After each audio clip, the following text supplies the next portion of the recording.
Hey, welcome back, co-creators. This is your Rewire-Desire coach here, Paul. And the tip for today I want to leave you with is faith. And what is faith, right? And I want to give you this acronym so you can remember what exactly you need to do or be to have faith, right? So faith is simply an acronym for feel it as if that happened. F-A-I-T-H. Feel as if that happened. Sorry, my bad. Faith. Feel as if that happened. So when you feel as if that happened, you match the vibration of that thing having had happened, be it, being in love, be it being rich, wealthy, being healthy, whatever it is. But that's what faith is. Remember that acronym? That's what it means to have faith. And then by doing that and matching that vibration, law says that these things have to come to pass.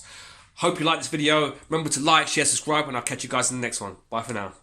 Remember to like, share, subscribe, and I'll catch you guys in the next video. Bye for now.